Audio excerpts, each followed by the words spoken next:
Quel est le levier le plus puissant pour un corps en bonne santé, qui en plus est gratuit et à la disposition de tout le monde? Eh bien, c'est la respiration, c'est la mobilité du diaphragme. Pourquoi est-ce que c'est si important? Parce que 80% des personnes respirent de manière inversée. Les nourrissons le respirent parfaitement bien. On voit très bien le ventre qui se soulève à chaque fois qu'ils inspirent et qui se creuse quand ils soufflent. On voit bien ce mouvement que ça part du ventre. Et puis en grandissant, on perd cette capacité complètement innée de respirer comme ça si naturellement. On perd ce naturel. En général, on ne respire plus avec le ventre, mais on respire très haut, superficiellement avec le haut du corps, la bouche et les épaules, et on met complètement au repos toute la sphère abdominale et génitale aussi, parce que la respiration part aussi du périnée. Bon, ça, ce sera l'objet d'une autre vidéo. Mais pourquoi est-ce que c'est si important et en quoi, en fait, ça peut jouer sur toute notre santé? Le diaphragme, à chaque fois qu'il agit, qu'on inspire et qu'on souffle, il agit comme une pompe. Il s'élève et il s'abaisse. Et ce mouvement de pompe va permettre de malaxer les organes qui sont au-dessus et en dessous. Ça va permettre, il faut savoir aussi que le diaphragme laisse passer, il a des trous, des foramènes qui laissent passer le canal lymphatique, la veine cave inférieure, l'aorte, le plexus solaire aussi, tout un système nerveux. Donc, quand il se mobilise, il agit sur la circulation veineuse, l'élimination des déchets, sur la circulation artérielle, le fait que les micronutriments arrivent et que nos organes et nos muscles aient un apport suffisant en nutriments. Il agit aussi sur notre circulation lymphatique, sur l'immunité, et puis aussi sur le stress par tout ce système nerveux. Donc, ce diaphragme-là, il agit d'une manière globale sur tous ces aspects de notre corps.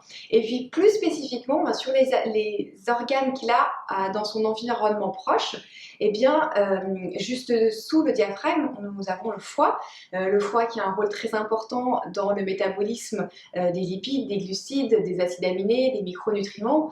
Il a un rôle dans l'immunité, il est antimicrobien et il régule aussi l'inflammation du corps. Le foie, il permet aussi de nettoyer, de purifier, il détoxine. Donc quand on a beaucoup mangé, quand on a pris beaucoup de médicaments, etc., le foie doit travailler beaucoup pour aider à éliminer tout ça. Donc un foie, et le foie aussi, il faut savoir qu'il est lourd, et quand il doit travailler beaucoup et quand il y a eu un stress important et qu'il est un peu figé et qu'il doit fournir plus d'efforts pour parvenir au même résultat, pour contribuer et continuer toujours à remplir ses fonctions, eh bien il va faire au niveau du diaphragme comme un lest. Il va peser et du coup le diaphragme, ça va être plus compliqué pour lui aussi de venir continuer son rôle de pompe d'élévation et d'abaissement. Après, du coup, ça devient un cercle vicieux avec le foie qui tire sur le diaphragme qui fait moins bien son rôle de pompe, la circulation en général qui en est altérée, etc. Donc ça peut être vraiment le cercle vicieux. Le foie, c'est quand on a un foie qui est dense et qui ne fonctionne pas bien, ça se manifeste beaucoup par de la fatigue. Le foie est responsable vraiment d'une sorte de fatigue chronique, tout est lent et tout est dur, et ben, il y a souvent le foie qui peut en être la cause. Enfin, il peut y avoir plein de causes, hein, bien sûr, mais le foie en fait partie. Et puis, il y a aussi de l'autre côté, il y a l'estomac.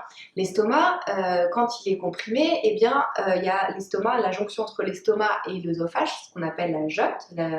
Et ben, cette jonction-là peut être aussi comprimée, ce qui peut faciliter toutes les problématiques de reflux. Le diaphragme aussi, en faisant son rôle de pompe, eh ben, il va agir aussi par derrière, ses attaches dans le dos, au niveau des reins. Eh bien, les reins, c'est l'énergie vitale de notre corps. Les reins, ils régulent la pression artérielle.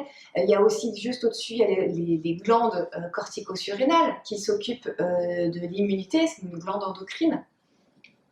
Et puis, on a donc tout ce mouvement de diaphragme va aussi agir sur le cœur et les poumons au-dessus.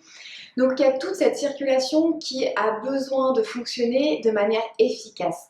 Et plus on va respirer petit, serré, plus ce mouvement et ce malaxage va être petit et serré.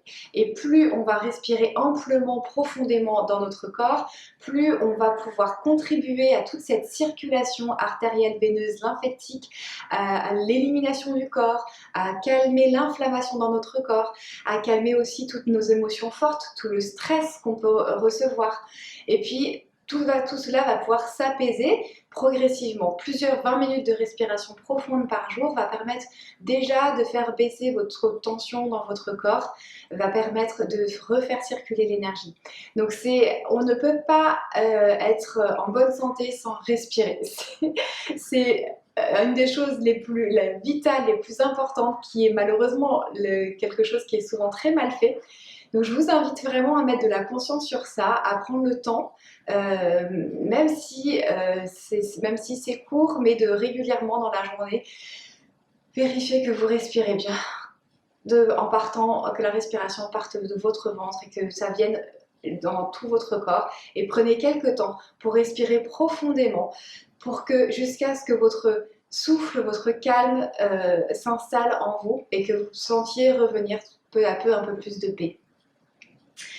C'est aussi pour ça qu'en ostéopathie, on vérifie systématiquement le diaphragme et toutes les tensions qu'il peut y avoir dans tout cet environnement, autant devant avec les organes, le système digestif, génital, urinaire, que derrière les attaches dans le dos avec les reins.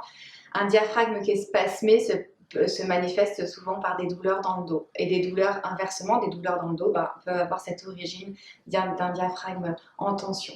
Donc en ostéopathie, c'est vraiment une des choses qu'on vérifie systématiquement, c'est cet état du diaphragme, cette capacité de souplesse des tissus. Voilà, donc je vous invite à mettre un peu plus de conscience dans votre respiration. À bientôt!